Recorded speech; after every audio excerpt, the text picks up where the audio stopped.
अज्ञानतिमिरान्धस्य ज्ञानाञ्जनशलाकया चक्षुरुन्मीलितं येन तस्मै श्रीगुरवे नमः। शङ्करं शङ्कराचार्यं केशवं बादरायणं सूत्रभाष्यकृतौ वन्दे भगवन्तौ पुनः पुनः। श्रुतिस्मृतिपुराणानाम् आलयं करुणालयं नमामि भगवत्पादं शङ्करं लोकशङ्करम्। ॐ श्री सद्गुरुचरणकमलेभ्यो नमः। ॐ श्री शङ्कराय नमः।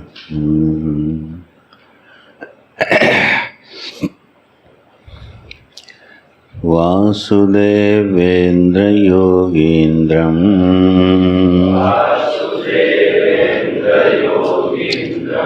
नत्वा ज्ञानप्रदं गुरुम् मुमुक्षूणां हितार्थाय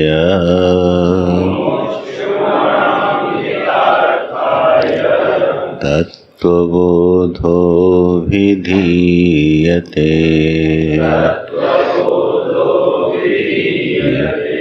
तत्त्वबोधोऽभिधीयते।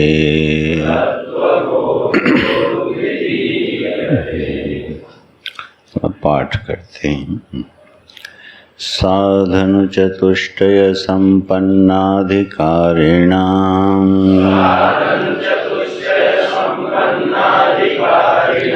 मोक्ष साधनांगभूतम्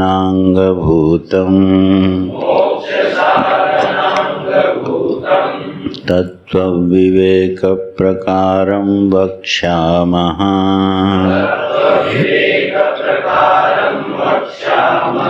साधन चतुष्टयं किम्?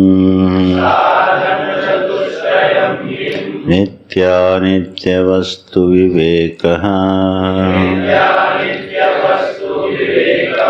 इहामुत्रार्थफलभोगविरागः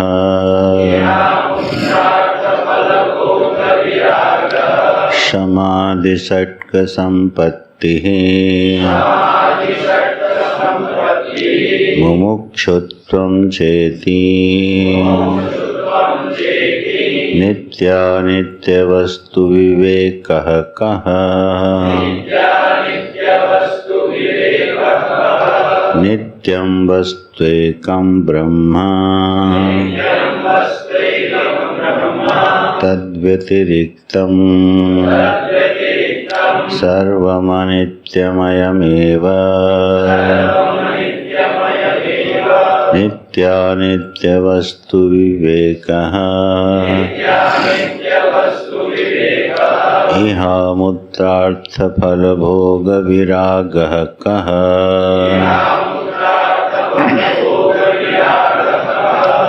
इह स्रक्चन्दनवनितादिशोमुत्र स्वर्गभोगेष्विक्षाराहित्यमेव।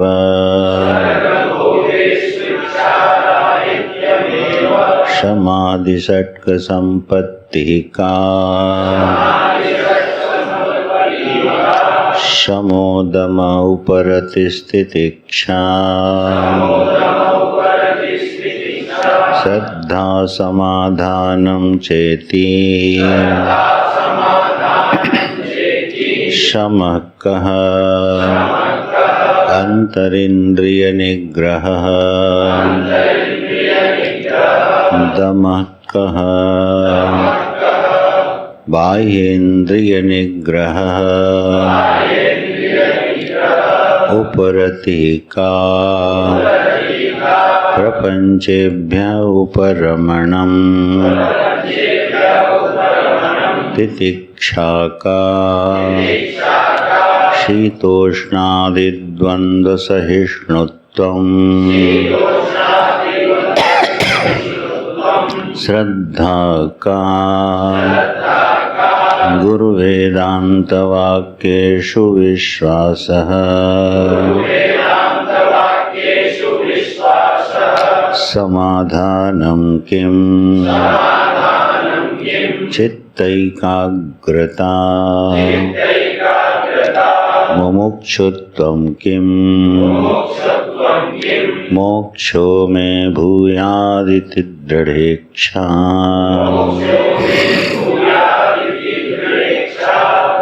नारायण।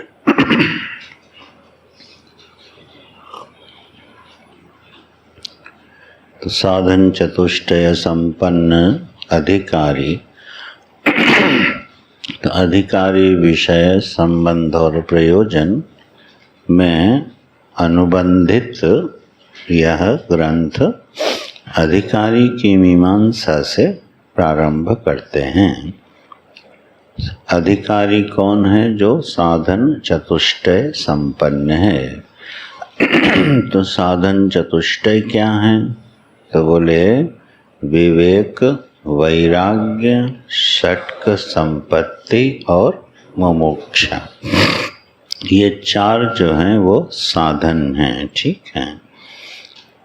इन चार साधनों में अब विवेक क्या है? तो नित्य वस्तु विवेक जो है, तो नित्य वस्तु एक ब्रह्म है, उसके व्यतिरिक्त सब कुछ अनित्य है। ऐसा पृथक पृथक करके बुद्धि के द्वारा देख लेना, विचार करके उसको पृथक कर लेना, तो नित्य को अलग पहचान लेना और अनित्य को अलग पहचान लेना, इस प्रक्रिया का नाम है विवेक। फिर दूसरी संपत्ति है वैराग्य। तो इस जगत में, इस दृष्ट प्रपंच में जो हम अनुभूयमान जगत है, जिस दुनिया में हम रहते हैं, और कर्म आदि से, यज्ञ आदि कर्म, विहित आदि कर्मों का अनुष्ठान करने से प्राप्त होने वाली जीव की जो परलोक की गति है, तो यहाँ पर जो सुख हैं और परलोक में जो मिलने वाले सुख हैं, उन सुखों को भोगने की इच्छा का अभाव हो जाना, उधर रुचि का न जाना, इसका नाम है वैराग्य। तो हम लोगों ने इन दो साधनों पर किंचित चर्चा की थी। अब तीसरी जो साधन चतुष्टय का तीसरा अंग है, वो है समाधि षट्क संपत्ति। तो प्रश्न पूछते हैं, समाधि षट्क संपत्ति का, ये जो समाधि 6 संपत्तियां हैं, ये क्या हैं? अब यहाँ पर का बोला है, पहले कह बोल रहे थे, ऐसा क्यों किया? कोई बताएगा? हाँ, एक कह है और यहाँ का है। हाँ हाँ हाँ हाँ, कौन बोला? हाँ बच्चा, ठीक। मैं इसलिए पूछ रहा था, देख रहा था व्याकरण का बोध तो अभी बहुत कम है, इसका मतलब है ये एक पुल्लिंग होता है कि स्त्रीलिंग होता है? स्त्रीलिंग में रूप बनता है का और पुल्लिंग में बनता है कह। तो विवेक जो है वो क्या है? पुल्लिंग है। तो विवेकः कह, विरागः क, और संपत्ति जो है वो स्त्रीलिंग है, तो उसके लिए क्या विशेषण लगेगा? का। ठीक है ना। जैसे सह गच्छति वह जाता है, और सा गच्छति तो क्या हो गया, वह जाती है। ठीक है, तो वह जाती है। जैसे हिंदी में इसका अंतर कैसे हुआ, क्रिया से।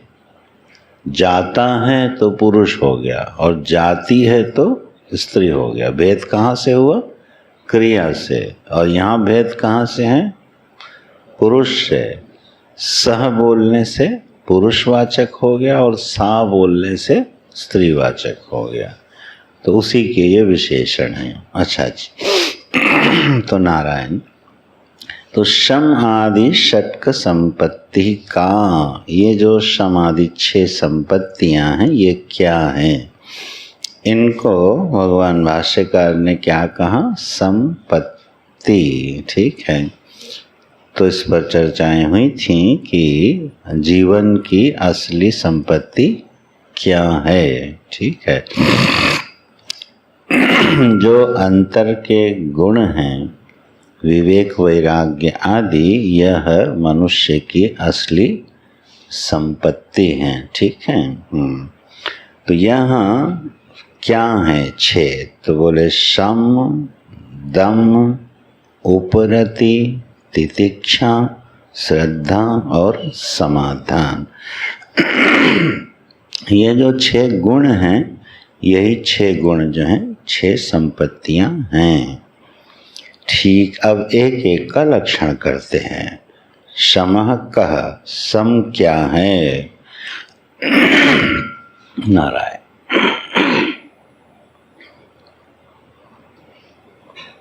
ओम।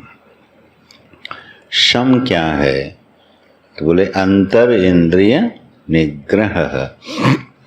शम के बारे में आप लोगों ने सुना होगा। सामान्य रूप से शम बोलते हैं मन की शांति को, और दम बोलते हैं इंद्रिय की शांति को। यहाँ भाष्यकार ने शब्द क्या दिया है, अंतर इंद्रिय निग्रह, और दम के लिए बाह्य इंद्रिय निग्रह। तो शम का नाम है अंतर इंद्रिय निग्रह। तो अंतर इंद्रिय कौन है, अंतर इंद्रिय का नाम है मन। क्योंकि मन को भी इंद्रियों की संज्ञा में ले लिया जाता है।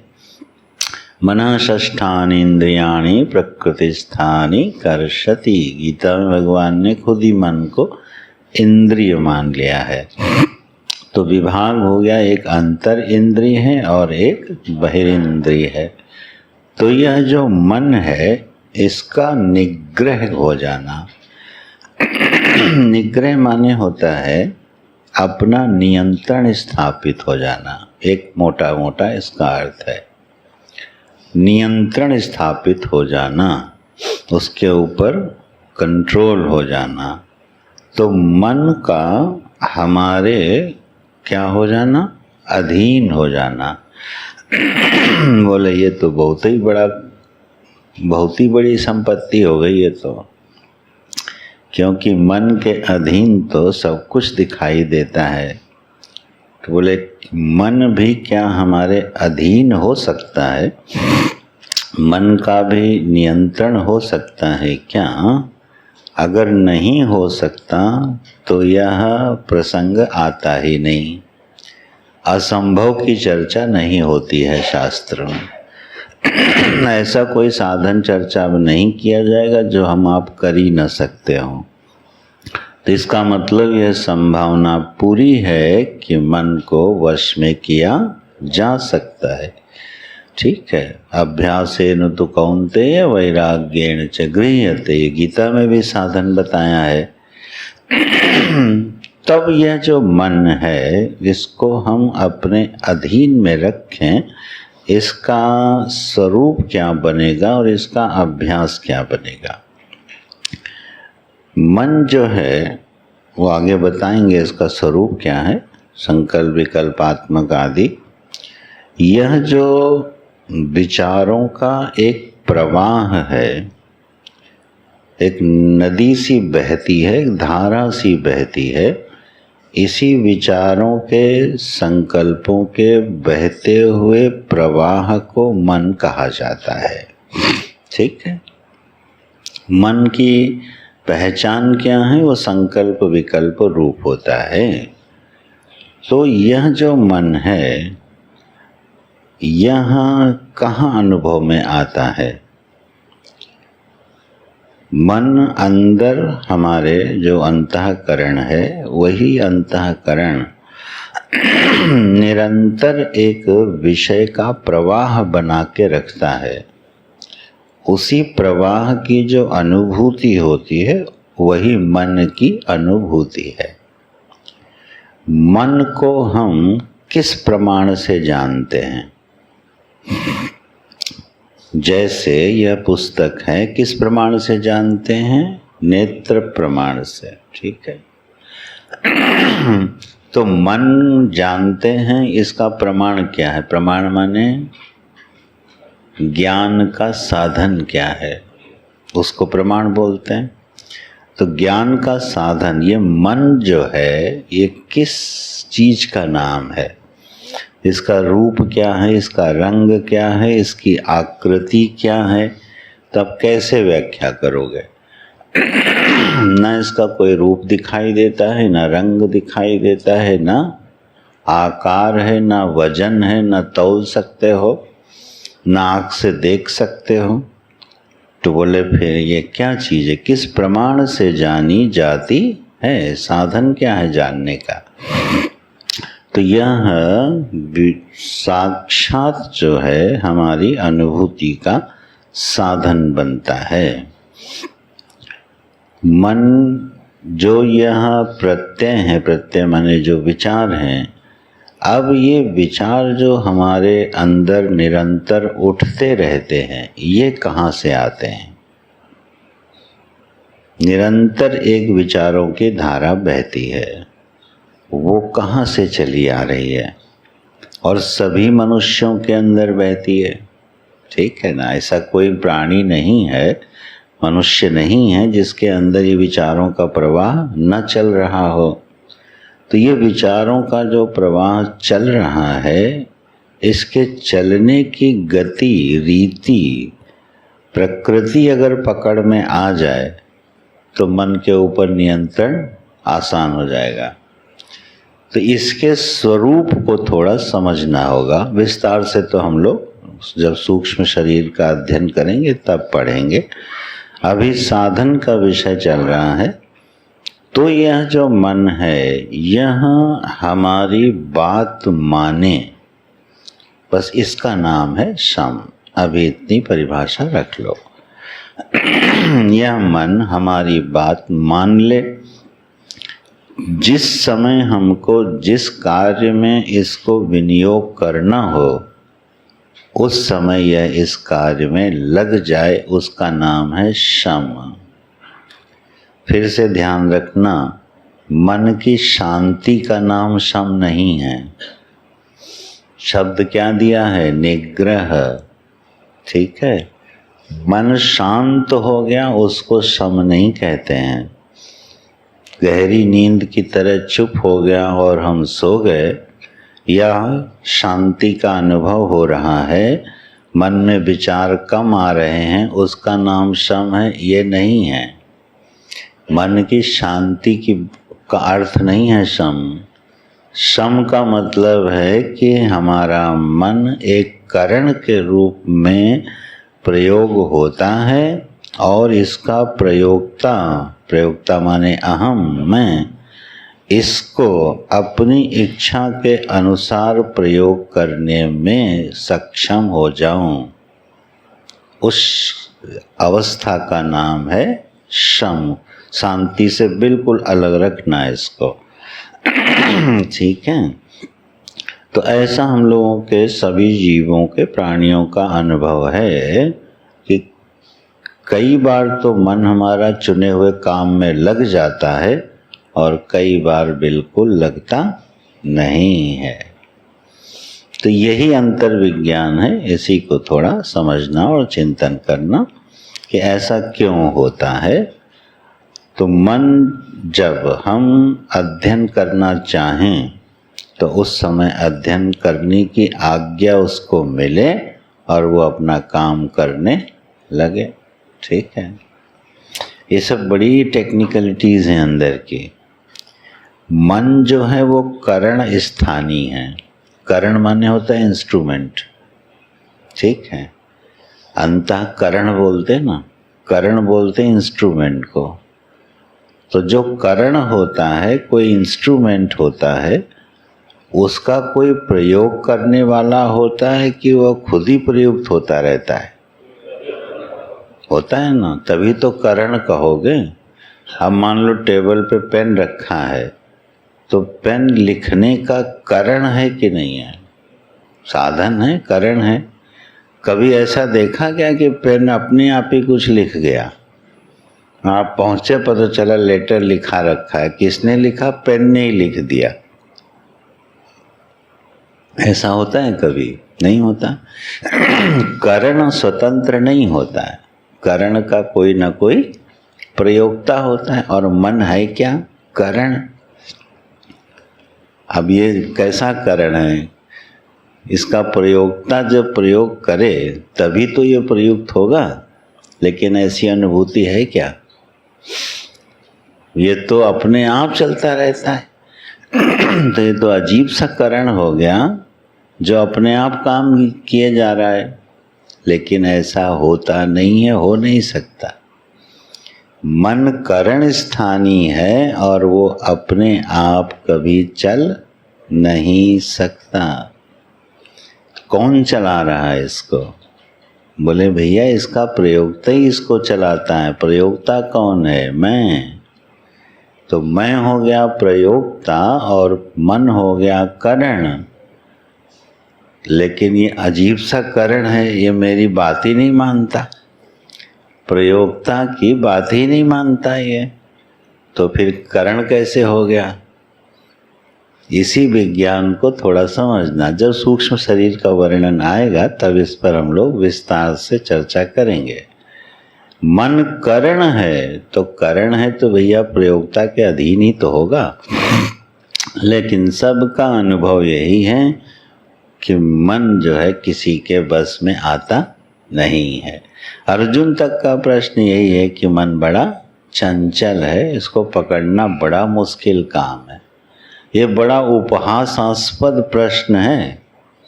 बिल्कुल ऐसे ही पेन है कि कोई, ये प्रश्न है कि कोई कहे कि हमारी कलम अपने आप पत्र लिखती रहती है, जो कि असंभव है। इसी तरह हमारा मन भी अपने आप कुछ कर नहीं सकता है। ये हम इस विज्ञान को नहीं समझते। ये जो प्रयोक्ता है ना, ये हमारी इच्छा के बिना हिल भी नहीं सकता। तो वस्तु संपत्ति जो है, अभी साधन के स्तर का विषय चल रहा है। तो हमारा जीवन शैली ऐसी होनी चाहिए, हमारा अभ्यास, हमारा उपासना आदि का तरीका, स्वधर्म आदि पालन का तरीका ऐसा होना चाहिए कि इस करण को, इस मन को जब हमें जहाँ प्रयोग करना हो हम इसका प्रयोग कर लें। ठीक है। तो जब अध्ययन करना हो तो अध्ययन में लग जाए, उपासना करना हो तो उपासना में लग जाए, काम करना हो तो काम में लग जाए। और से कह दिया जाए अब कुछ नहीं है, चुप बैठो, तो ये चुप बैठ जाए। अब बताओ ये कितनी असंभव सी बात लगती है? महर्षि पतंजलि ने पूरे 200 सूत्र लिख दिए इस पे। योगस चित्तवृत्ति निरोध, मन को चुप कराने के लिए पूरा योग दर्शन आ गया। 200 सूत्र एक ऋषि को लिखने पड़ गए कि मन को चुप कैसे बिठाओ। और यहाँ तो भाष्यकार ने कह दिया शम माने क्या? जो मन को अपने अधीन कर ले। तो अर्थ यही है, जो हम लोगों का अभ्यास है कि मन इतना ज़्यादा उच्छृंखल न हो जाए कि हमेशा बंदर की तरह नाचता रहे और हम इसके पीछे नाचते रहें। ठीक है ना? हाँ। मदारी बंदर को नचाता है, बंदर मदारी को नहीं नचाता। यहाँ उल्टा हो गया है। मन रूपी बंदर किसको नचा रहा है? मदारी को ही नचाए पड़ा है। तो वो जरा एक संबंध बनना है कि भाई जो काम जब करना है तो हो जाए। और ये बहुत बड़ी शक्ति है मनुष्य के अंदर। ये मनुष्यों में ही है, पशुओं में बहुत अल्प मात्रा में। इसका स्वातंत्र केवल मनुष्यों में है। मान लीजिए आप किसी की शमशान की यात्रा पर जा रहे हैं साथ में, और वो औपचारिकता के लिए गए, आपको हृदय में कोई दुख आदि नहीं है, फॉर्मेलिटी के लिए गए हैं, और वहाँ आपको हंसी आने लगे किसी बात पे, तो आप हंसोगे नहीं ना? तो आप अपने मन को क्या कहोगे? अभी नहीं, ये काम पूरा हो जाने दो, इसके बाद हंसना। तो मन मान जाता है कि नहीं? अच्छा अभी नहीं हंसना, और नहीं तो बात बिगड़ जाएगी कि नहीं बिगड़ेगी। ऐसे जीवन में कितने अवसर आते हैं बताओ। अगर मन हमारी मानता ही नहीं तो जीना मुश्किल हो जाए, मनुष्य फिर पशु की तरह हो जाए। ये दिन भर ये हमारी बहुत बातें मानता है, ठीक है। सुबह अगर ट्रेन या फ्लाइट पकड़नी हो और आप चाहे जितने थके हो, लेकिन मन क्या कहता है? खुद ही कहता है उठ जाओ, यात्रा करनी है, जरूरी है, चलो। थके हुए शरीर को भी मन क्या कहता है? चलो।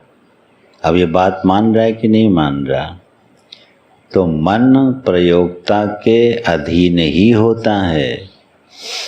ये गलतियां कहाँ हो रही, कहाँ पर थोड़ा सा कंफ्यूजन हो जाता है, जिससे हमारे और मन के बीच में एक संघर्ष खड़ा हो जाता है।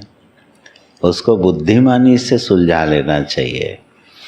तो नारायण षट्क संपत्ति में, साधन संपत्ति में, ये जो अंतर इंद्रिय निग्रह है कि मन हमारा इतना उच्छृंखल न होवे कि वो जो कार्य हम करना चाहते हैं वो हमको बिल्कुल ना करने दे। ऐसा ना होवे, इतना नियंत्रण रहना चाहिए। उसको, उस संपत्ति को बोलेंगे क्या? शम। तो ये हो गई शमः कह। और फिर दूसरा क्या है? दमः कह। तो बाह्य इंद्रिय निग्रह। ये जो बाह्य इंद्रियां हैं इनका निग्रह है। यहाँ भी निग्रह माने नियंत्रण। बाह्य इंद्रियां कितनी हैं?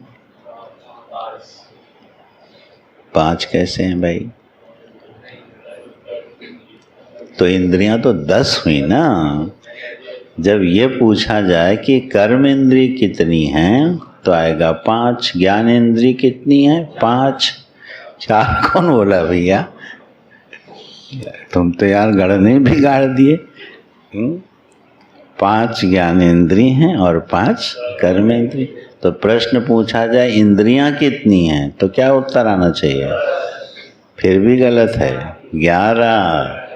इंद्रियां कितनी हैं? 11, जिसमें अंतर इंद्रिय मन है, कर्म इंद्रियां 5 हैं और ज्ञान इंद्रियां 5 हैं। मिला के कितनी हो गई? 11।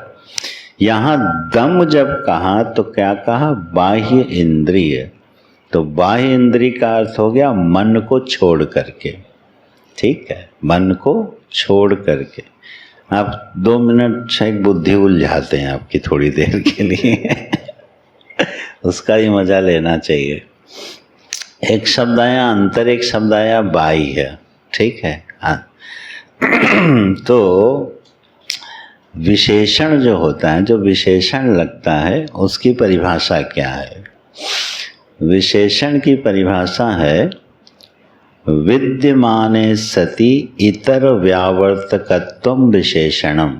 थोड़ी देर के लिए उलझा रहा हूँ। उलझानी माने शास्त्रीय चिंतन कैसे होते हैं ऋषियों के, उसका बस एक थोड़ी सी नमूना बता रहा हूँ। विशेषण जो होता है उसकी ये परिभाषा है जो विद्यमान होते हुए अपने से भिन्न दूसरों को हटा दे, उसका नाम है विशेषण। जैसे यह लाल वस्त्र है, ठीक है, तो लाल जो है वो क्या है? विशेषण है। किसका विशेषण है? वस्त्र। चलो अभी और उलझाते हैं। वस्त्र में लालिमा रहती है कि लालिमा में वस्त्र रहता है? तो न्यायिक नहीं मानता, न्याय दर्शन नहीं मानता है कि वस्त्र में लालिमा है। वो कहता है लालिमा में वस्त्र रहता है। बड़ी किताबें लिखी गई हैं उस पर, ठीक। अच्छा चलो, तो लाल वस्त्र है, तो लाल हो गया क्या? विशेषण, और वस्त्र हो गया विशेष्य बोलते हैं, ठीक है। तो अब विशेषण हमेशा विशेष्य में रहता है, इसलिए लालिमा कहाँ रहेगी? वस्त्र में रहेगी। तो अब इस विशेषण ने किया क्या? विद्यमाने सती, यह विद्यमान है, दिखाई दे रहा है कि लाल कपड़ा है, विद्यमान है। विद्यमान रहते हुए इसने अन्य सभी रंगों का क्या कर दिया? व्यावर्तन कर दिया, हटा दिया। तब जाके बोध हुआ कि ये वस्त्र कैसा है? लाल है। अन्य सारे रंगों को बुद्धि से हटा करके विद्यमान रहता हुआ अपना बोध करा दिया, उसका नाम है क्या? विशेषण। तो विशेषण जो होता है हमेशा पृथक करके दिखाता है। तो जब कहा अंतरेंद्रिय निग्रह, तो अंतः क्या हुआ? विशेषण। इसने क्या किया? बाह्य आदि का व्यावर्तन कर दिया, तब उसका अर्थ हो गया मन, ठीक है। अब जब विशेषण लगा बाह्य, इसने क्या किया? अंतर का निषेध कर दिया, अंतर का व्यावर्तन कर दिया, तो बोध हो गया कर्मेंद्रियां और ज्ञानेंद्रिय। तो विशेषण जो है वो पृथक करके बोध कराता है। तो बाह्य इंद्रिय निग्रह, इसलिए बाह्य इंद्रिय शब्द का अर्थ होगा ज्ञानेंद्रियां और कर्म इंद्रियां। तो यह जीवन में जो हमारे पास 5 ज्ञानेंद्रियां हैं, 5 कर्मेंद्रियां हैं, बस यह भी करण स्थानीय होने से इनका प्रयोक्ता मैं हूँ और मैं इनको अपने अनुसार प्रयोग करूँ। इनका प्रयोग तो हम अपने अनुसार कर ही लेते हैं ना, कि नहीं कर पाते? आँख को देखना है तो जो हम देखना चाहेंगे वही तो देखेगी, नहीं? जो हम सुनना चाहेंगे वही तो सुनेगी। बोले नहीं, ऐसा तो नहीं होता, देखने को तो 1000 रूप हैं, सुनने को 1000 शब्द हैं, लेकिन हम ग्रहण किसको करते हैं? जिसमें हमारी रुचि है।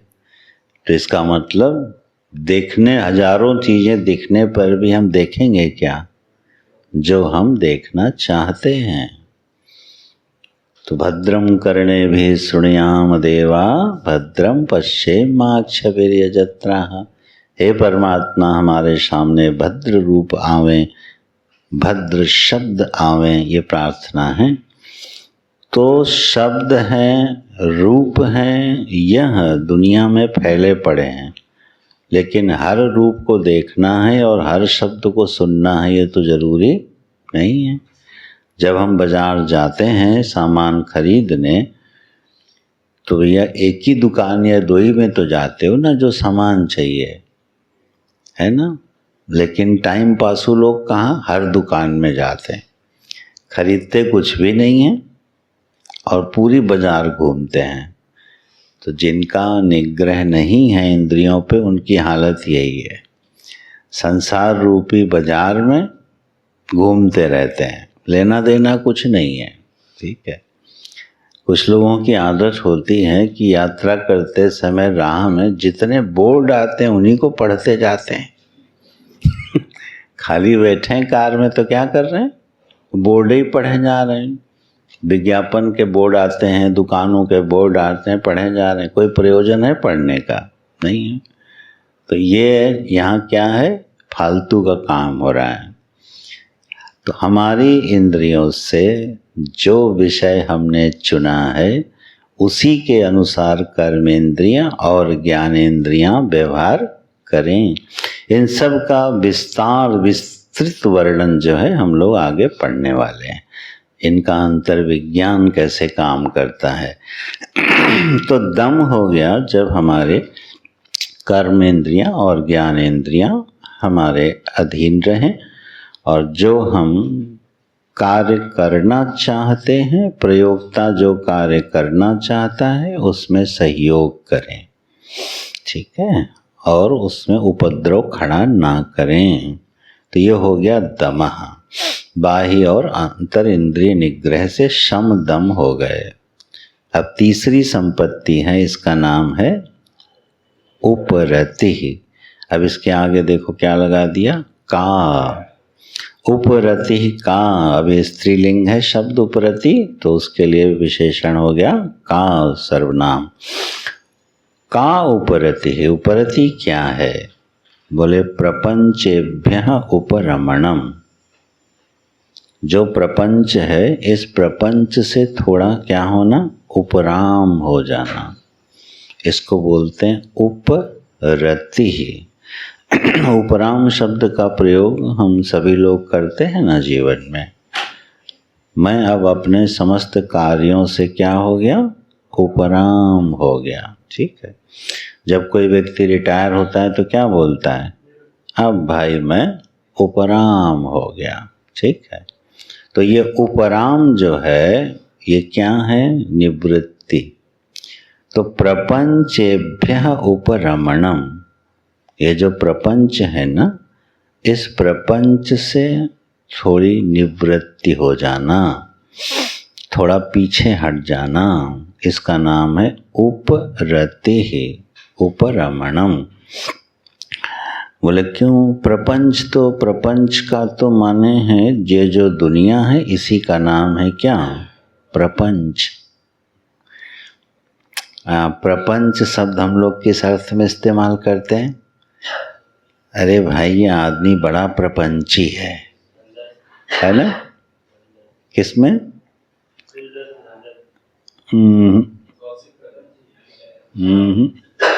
जब हम कहते हैं ना ये आदमी बड़ा प्रपंची है, या यार प्रपंच ना फैलाओ, है ना? हाँ, इन सब अर्थों में प्रयोग करते हैं, ये अर्थ नहीं है। प्रपंच का मतलब होता है पंच महाभूतों का प्रकृष्ट रूप से पंचीकृत होके स्थूल हो जाना, ठीक है। अभी आगे पढ़ने वाले उसको बोलते हैं क्या, प्रपंच।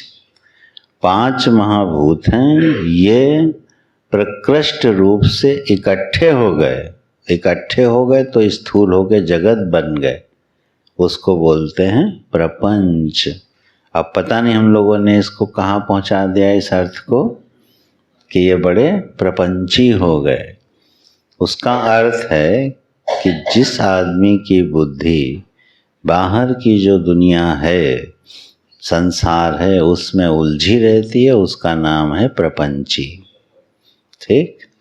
बाहर जो पंचीकृत प्रपंच है, पंच महाभूत पंचीकृत हो गए तो वह जगत बन गए। उस जगत में जिसकी बुद्धि निरंतर रमण करती रहती है उसको हम बोलते हैं प्रपंची, ठीक। तो वो तो हम सभी हो गए, प्राय हर मनुष्य प्रपंची हो गया। तो भाष्यकार कह रहे हैं हाँ भैया, उसी प्रपंची भाव से थोड़ा पीछे हटो। हमारे चिंतन का जो विषय है वो प्रपंच ना रहे, ठीक है, आत्मा हो जाए, उसको बोलते हैं उपरति। बड़े ध्यान से इन अर्थों को बिठाना, बड़े उपयोगी संपत्तियां हैं ये। मन का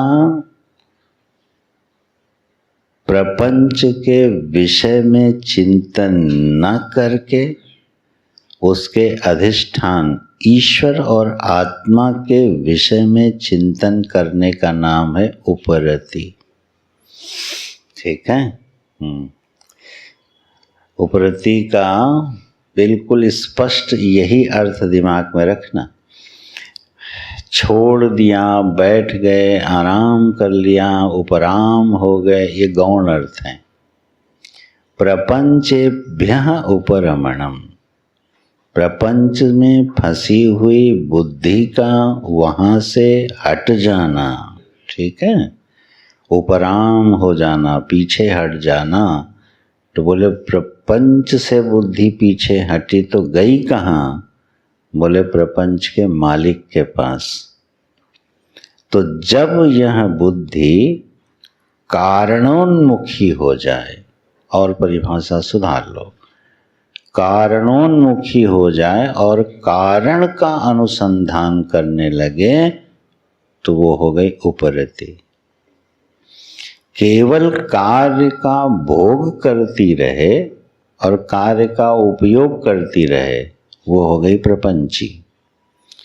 लेकिन जब यह मीमांसा शुरू कर दे कि इस जगत का कारण क्या, इस प्रपंच का अधिष्ठान क्या है, इस प्रपंच का नियंता क्या है, ठीक है। अब जैसे मन है, ये मन अपना काम कैसे करता है, ठीक है। तो यह चिंतन जब शुरू हो जाए तब प्रपंच से हट गई, ठीक है, उसके अधिष्ठान की खोज में लग गई, उसको बोलेंगे उपरति ही। तो उपरति का प्रपंचेभ्यः उपरमणम। चलो तीसरी हो गई। अभी संक्षेप में हम लोग परिचय चल के आगे बढ़ते। चौथी संपत्ति है तितिक्षा का। भाई ये तितिक्षा क्या है? बड़ा प्रसिद्ध शब्द है। देव ने तो पीछे साल भर से इसका अभ्यास ही कर रहे हैं तितिक्षु होने का अभ्यास कर रहे हैं। तितिक्षा जो है शीतोष्णादि द्वंद्व सहिष्णुत्व। शीत और उष्ण जो हैं, ये जो द्वंद्व हैं जीवन के, यहाँ शीत और उष्ण से क्या अर्थ लिया भाष्यकार ने? द्वंद्व। जीवन में जितने भी द्वंद्व हैं, अच्छा बुरा, सुख दुख, सर्दी गर्मी, है ना, हानि लाभ, ये इसी समस्त जो द्वंद्व हैं उसी को शीत और उष्ण से यहाँ पर कह दिया गया है। गीता जी में भी ये शब्द आया है ना, आगमा अपाइनो अनित्याः तान् तितिक्षस्व भारत समशीतोष्ण नहीं,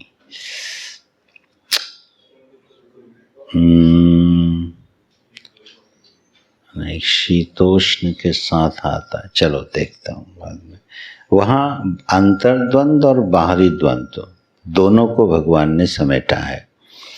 तो शीत और उष्ण का अर्थ है जो द्वंद्व हैं जीवन के, उन सारे द्वंद्वों में अपनी बुद्धि को संतुलित बनाए रखना, उसका नाम है तितिक्षा। तितिक्षा का व्यावहारिक अर्थ क्या होता है? अपने चुने हुए उद्देश्य को पूरा करने के लिए आने वाले कष्टों को सुखपूर्वक सहन करने का नाम है तितिक्षा। फिर से सुन लो, चुने हुए उद्देश्य को पूरा करने के लिए आने वाले कष्टों को सुखपूर्वक सहन कर लेने का नाम है तितिक्षा, ठीक है। अब मान लो हमें मकर संक्रांति का दिन आया और प्रातः काल गंगा स्नान करना है, ठीक है।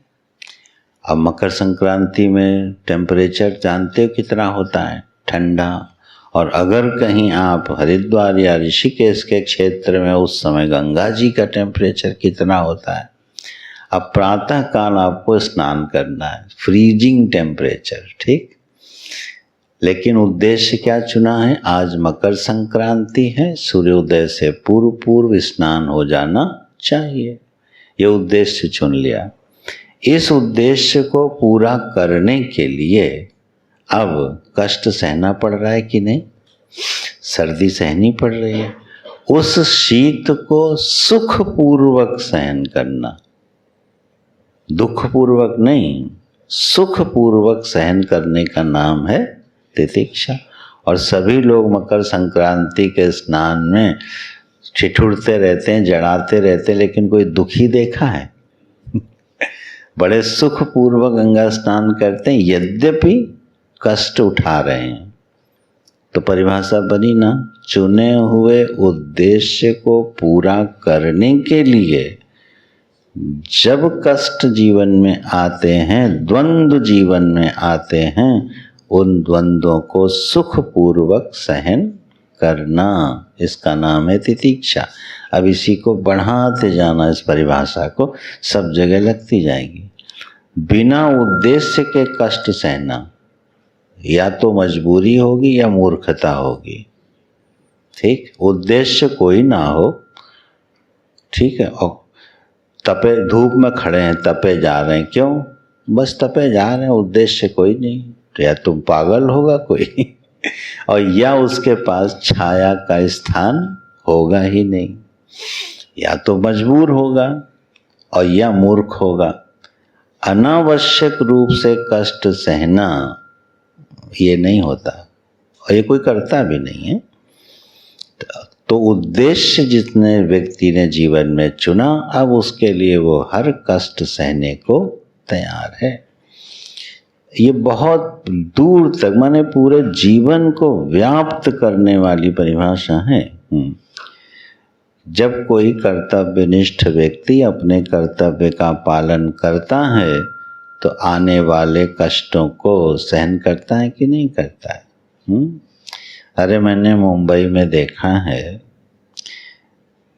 कि जी व्यक्ति जो है 2 से ढाई घंटे से अधिक यात्रा करके अपने कार्य क्षेत्र में पहुंचता है और अतिशय भीड़ में घुस के, और 2 से ढाई घंटे में अपने घर लौटता है और 10 घंटे काम करता है। तो कितने घंटे हो गए? 15 से 16 घंटे चले गए। कहाँ? यात्रा और काम में। बचे कितने घंटे? 8। उस 8 घंटे में उसको करना क्या क्या है? खाना पीना, सोना, बच्चों से मिलना, रहना, ध्यान, वंदन, पूजा, जो भी है, इसके लिए कितना समय है? 8 घंटे। अब आप सोचो कितना तितिक्षु है। लेकिन वह यह सारा कष्ट जीवन भर सहता रहता है, क्योंकि उसकी कर्तव्य निष्ठा, उसके परिवार का पालन पोषण की जिम्मेदारी उसके ऊपर है, और इसके लिए वो क्या कर रहा है? कष्ट सहने को तैयार है और सुखपूर्वक सह लेता है, क्योंकि वहाँ एक उद्देश्य है। इसीलिए जब जीवन में उद्देश्य निश्चित होता है, उसके अनुसार तितिक्षा का स्वरूप तय होता है। जैसा उद्देश्य होता है तदनुरूप तितिक्षा होती है। बस इसका ख्याल रखना। अनावश्यक तितिक्षु नहीं हुआ जाता है, देख देख के तितिक्षु नहीं हुआ जाता। चुने हुए उद्देश्य के लिए जीवन में द्वंद्व को सहना, तो यह एक परिभाषा हुई। और एक जरा अंतरंग परिभाषा पे चलो, थोड़ी बुद्धि लगाओ, प्रवेश किया जाए थोड़ा और अंतर राज्य में। हमारे जीवन में जो होने वाली प्रतिक्रियाएं हैं, वह प्रतिक्रियाएं विवेक के अधीन होवे, और इसके लिए जो कष्ट सहना पड़े उसको सुखपूर्वक सहन किया जाए, उसका नाम तितिक्षा है। फिर से बोलता हूँ, हमारे जीवन में जो होने वाली प्रतिक्रियाएं, प्रतिक्रियाएं तो समझ रहे ना, रिएक्शंस, ये प्रतिक्रियाएं हमारे रुचि स्वभाव के अधीन हैं कि विवेक के अधीन हैं? अगर विवेक के अधीन होंगी तो आपको जगह जगह कष्ट सहना। ये कौन सा कष्ट होगा? अंतर्द्वंद होगा। ठीक, मान लीजिए हमें क्रोध आया, ठीक, लेकिन मुझे क्रोध करना नहीं है। क्यों नहीं करना भाई क्रोध? इसलिए क्योंकि क्रोध एक राजसिक वृत्ति है जो हमारा सत्वगुण बिगाड़ेगी, हमारी साधना को बिगाड़ेगी। उद्देश्य पक्का होना चाहिए। क्रोध क्यों नहीं करना है? क्योंकि उद्देश्य हमने ऐसा चुना है जिसमें क्रोध बाधा पहुंचाता है। अब क्रोध आ गया तो प्रतिक्रिया है ना, क्रोध एक प्रतिक्रिया का नाम है। यह जो प्रतिक्रिया हुई जीवन में, इसको हमने क्या किया? नहीं, ये मुझे नहीं करना है। अब आते हुए क्रोध को नहीं करना है। कुछ सहना पड़ रहा है कि नहीं पड़ रहा? ठीक, 6ठे अध्याय में भगवान बताने वाले, कुछ सहना पड़ रहा है कि नहीं? बहुत बड़ी दबाव सहन करना पड़ता है। ठीक है ना? मन में किसी इच्छा का उदय हो जाए और आप कह दो नहीं, तो कुछ सहन करना पड़ता है कि नहीं? एक अंदर प्रेशर होता है, दबाव होता है, और उस दबाव को सहन करना पड़ता है। उस सहन करने की शक्ति का नाम है तितिक्षा। ये बिल्कुल अंतरंग परिभाषा बनी गई है। तो हमारे उद्देश्य को पूर्ति में बहुत बार ऐसा होता है कि मुझे अपनी प्रतिक्रियाओं को अपनी रुचि से हट के उद्देश्य के अनुसार प्रकट करना पड़ता है। ठीक है? यह बहुत ध्यान देने की जीवन में ज़रूरत होती है कि हमारे रिएक्शंस कैसे होवें। उन प्रतिक्रियाओं में एक संतुलन होना चाहिए। भगवान की प्रतिक्रियाएं जो रामचरितमानस में हैं, कभी शायद लखनऊ में या कहीं पर एक प्रवचन हुआ था विषय, तो विषय यही था, धर्म क्या है। हाँ, शायद यही विषय था, धर्म क्या है, व्यावहारिक धर्म क्या होगा, अभ्यास कैसे किया जाए। तो रामचरितमानस में और रामायण में प्रभु श्री राम का पूरा चरित्र देखो और सिर्फ ये निकाल लो उनकी प्रतिक्रियाएं कब, कहाँ और कैसी थीं, और उन्हीं प्रतिक्रियाओं का अनुकरण करना व्यावहारिक धर्म हो जाएगा। क्योंकि श्रुति सेतु पालक राम तुम जगदीश माया जानकी। राम जी क्या है? रामो विग्रहवान धर्म। कृष्ण को नहीं कहा गया कृष्ण विग्रहवान धर्म, राम जी को कहा गया रामो विग्रहवान। वो अवतारी भगवान का इसीलिए था। तो अभ्यास क्या बनेगा? बोले किस परिस्थिति में राम जी कैसी प्रतिक्रिया करते हैं। राम जी क्रोध भी करते हैं, ठीक है ना, लेकिन कैसे करते हैं? लक्ष्मण जी से बोला 3 दिन बात करेंगे। विनय न मानति जलधि जड़ गए 3 दिन बीती, बोले राम सकोप तब भय बिनु होई न प्रीति। कब? 3 दिन। तो लक्ष्मण जी ने कहा प्रभु मैंने तो पहले ही कहा था, 3 दिन बेकार कर दिए। बोले लक्ष्मण बेकार नहीं किए। अब लक्ष्मण को क्रोध तुरंत आया, यह समुद्र रास्ता नहीं दे रहा, निकालो बाण सुखा दो इसको। भगवान ने कहा नहीं, समुद्र तो सुखा दोगे लक्ष्मण, इसमें अनंत जीव रहते हैं, कितने प्राणियां हैं। आपको मालूम है धरती पे जितना जीवन है उससे 3 गुना बड़ा जीवन कहाँ है? समुद्र में। धरती पे 1/3 जीवन है, बाकी तो सारा जीवन प्राणी समुद्र में है। इतने प्राणी रहते हैं और आपको आवेश आया और आप समर्थ हैं, आपने कहा समुद्र सुखा दो। परिणाम क्या होगा? तो प्रभु राम ऐसा क्रोध नहीं करेंगे। हाँ, लेकिन क्या क्रोध ही नहीं करेंगे? ऐसा भी नहीं, उद्देश्य को पूरा करना है। अब उन्होंने कहा कि बिना क्रोध के काम चलेगा नहीं, अब उन्होंने क्रोध किया, ये हो गया धर्म। ठीक है, तो तितिक्षा एक धर्म बन जाती है व्यक्ति के जीवन में जब वह प्रभु श्री राम की तरह सोचे समझे सुनियोजित उचित अवसर पर सुंदर प्रतिक्रिया देता है, और ये बिना तितीक्षा के संभव नहीं है।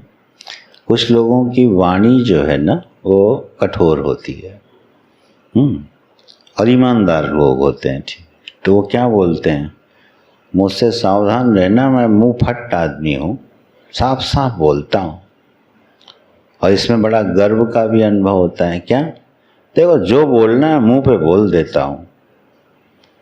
लेकिन ये धर्म नहीं है, राम जी से सीखो, ठीक है। जो बोलना है मैं मुंह पे बोल देता हूँ, मैं स्पष्टवादी हूँ। अपने गुरु के सामने, अपने बाप के सामने भी बोलोगे, हैं? रोकना पड़ेगा ना अपनी स्पष्टवादिता को, अपनी वाक चातुर्य को, प्रखरता को कंट्रोल करना पड़ेगा। किसके सामने? गुरु के सामने, ईश्वर के सामने, माता पिता के सामने। नहीं करोगे तो आप स्पष्टवादी होने पर भी उद्दंड कहे जाओगे, ठीक है। बात सही होने पर भी गुरु के सामने रखने का तरीका अलग होता है। ये जीवन में कैसे आएगा? आपको अपने उस आवेग पर क्या करना पड़ेगा? नियंत्रण करना पड़ेगा। अगर उस आवेग पर नियंत्रण नहीं है तो फिर आप उद्दंड ही रहोगे, कभी शिष्ट व्यक्ति बन नहीं सकते, भले स्पष्टवादी रहे हो, ठीक है। तो इस तरह ये बड़ा फैला हुआ जीवन का विज्ञान है। तितीक्षा बाह्य स्तर पर भी होती है और अंतर स्तर पर भी होती है। अब इसको शम और दम से कनेक्ट करो। इंद्रियों को जब विवेक पूर्वक नियंत्रण किया तो ये बाह्य तितीक्षा हो गई ना, कष्ट सहा जा रहा है। और मन की प्रतिक्रियाओं को जब विवेक से नियंत्रण किया तो ये अंतर तितीक्षा हो गई कि नहीं हो गई? तो शम और दम का अंतर्भाव कहाँ हो गया? तितीक्षा में हो गया कि? इस तरह से ये परस्पर जुड़े हुए हैं एक दूसरे से, ये संपत्तियां। तो नारायण तो बड़े विषय हैं, ये चर्चाएं होती रहेंगी। शीतोष्णादि द्वंद्व सहिष्णुत्वम, ये परिभाषा दी है। परिभाषा पर टिके रहना। शीत और उष्ण आदि, आदि पद से हर तरह के द्वंद्व, उनमें सहिष्णुत्वम, थोड़ा सहन करने की शक्ति होनी चाहिए। उसका नाम है तितीक्षा। अच्छा, हम तो सोचे थे आज पूरी हो जाएंगी, नहीं होगी। दो तो बड़ी सुंदर हैं अभी, श्रद्धा और समाधान। श्रद्धा का गुरु वेदांत वाक्येषु विश्वास, गुरु और वेदांत के वाक्यों में जो विश्वास है उसका नाम है श्रद्धा। ये थोड़ा बड़ा है विषय, कल करेंगे चर्चा। और समाधानम किम, तो चित्त एकाग्रता, उसका नाम है समाधान। अब समाधान के आगे किम क्यों लगा दिया? क्योंकि ये नपुंसक लिंग है। एक स्त्रीलिंग होता है, एक पुल्लिंग होता है और एक नपुंसक लिंग होता है। तो पुल्लिंग के लिए क्या है? कह, स्त्रीलिंग के लिए का, और नपुंसक लिंग के लिए किम। ये बड़ी जटिल भाषा है संस्कृत है। नारायण। तो समाधानम किम, समाधान क्या है? चित्त की एकाग्रता। दो शब्द इसमें ऐसे हैं जो व्यावहारिक अर्थों में हमारे दिमाग में दूसरे अर्थों में धंसे हुए हैं, उनको निकालना पड़ता है अभ्यास से। एक उपरति है ना, उपरति का मतलब आराम करना नहीं होता, हम उपराम हो गए अब आराम करेंगे, वो अर्थ नहीं है। और समाधान, समाधान माने क्या होता है हम लोगों की भाषा में? सल्यूशन। समाधान मिल गया, यह अर्थ संस्कृत में नहीं होता है, ठीक है। शब्दों के भी अपने प्रारब्ध होते हैं, ये गोवर्धन पीठाधीश्वर जी बोलते हैं। जैसे मनुष्य का प्रारब्ध होता है ना, ऐसे शब्द का भी प्रारब्ध होता है। कोई शब्द तो अच्छे अर्थों में आरूढ़ हो जाता है और कोई बुरे अर्थों में आरूढ़ हो जाता है। जैसे मंदिर शब्द है, मंदिर शब्द किसके लिए है? घर के लिए। मानस में ये मंदिर शब्द किसके लिए प्रयोग हो रहा है? मंदिर मंदिर प्रतिकरी शोधा। तो मंदिर मंदिर माने घर घर में जाके देखा, तो मंदिर शब्द कहाँ प्रयुक्त होता था? घर के अर्थ में। इसका भाग्य जग गया, ठीक है, इसका भाग्य खुल गया। तो अब मंदिर शब्द किस अर्थ में आता है? भगवान के रहने के घर को। हालांकि उसको बोलते हैं देवालय, ठीक है ना, लेकिन मंदिर शब्द ने उस अपनी जगह बना ली, देवालय को पीछे कर दिया। ये उस शब्द का क्या है? सौभाग्य है, ठीक है। दुर्भाग्य भी किसी शब्द का होता है, याद करो, बहुत है। संभ्रांत शब्द, चलो ठीक। संभ्रांत माने क्या होता है? बड़े संभ्रांत व्यक्ति है ना। अर्थ क्या है लोक भाषा में? बड़े संभ्रांत माने प्रतिष्ठित व्यक्ति हैं। और संस्कृत में क्या अर्थ है? महान मूर्ख। सम्यक प्रकारेण भ्रांतः इति संभ्रांतः। अगर शास्त्र में, अध्यात्म शास्त्र में संभ्रांत शब्द मिलेगा तो वो मूर्ख के अर्थ में मिलेगा, प्रतिष्ठा के अर्थ में नहीं मिलेगा, ठीक है। तो देखो ये भी तो भाग्यशाली शब्द हो गया यार। दुर्भाग्यशाली शब्द कौन है? चलो याद आएगा तो बताएंगे।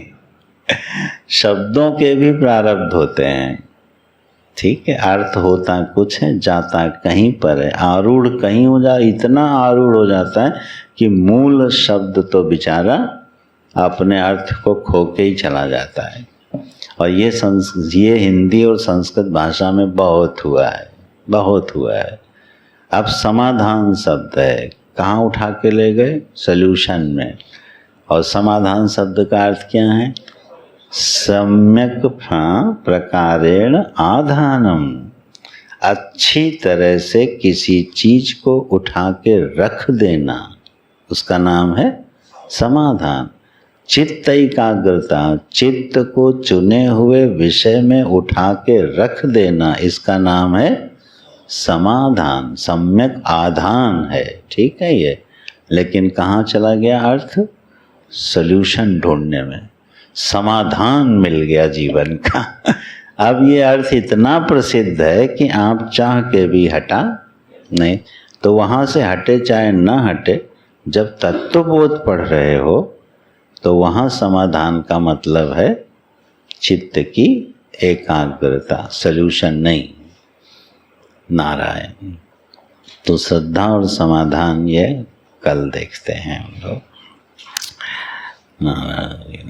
ओम तत्सत।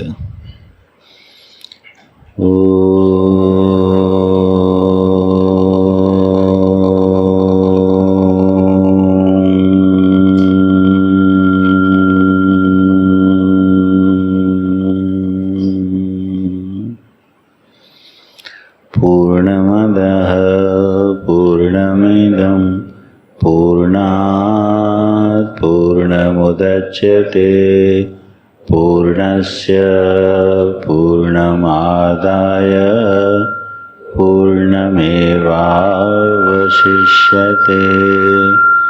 ॐ शान्तिः शान्तिः शान्तिः। हरि ओम श्री गुरुभ्यो नमः। हरि ओम।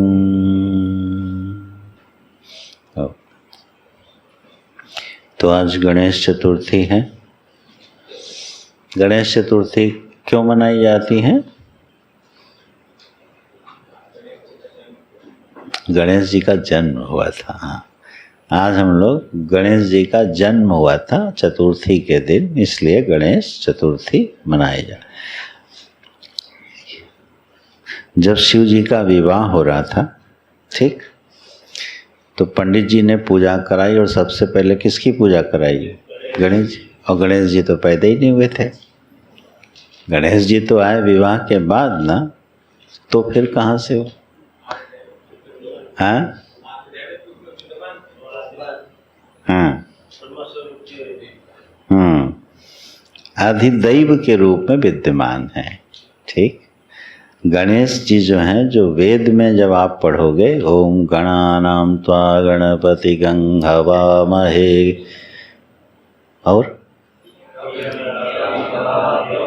गं हवामहे गणानां त्वं विधिपति गं हवामहे। खैर, तो ओम गणानां त्वा गणपति गं हवामहे, यह जो मंत्र है ये वेद का मंत्र है। और यहाँ गण नाम शब्द का अर्थ है, गण माने इंद्रिय, जो इंद्रियों का स्वामी है उसको बोलते हैं गणानाम अधिपतिगम। ठीक है, ये अधिदैव गणेश हैं जो सदा से सृष्टि में है।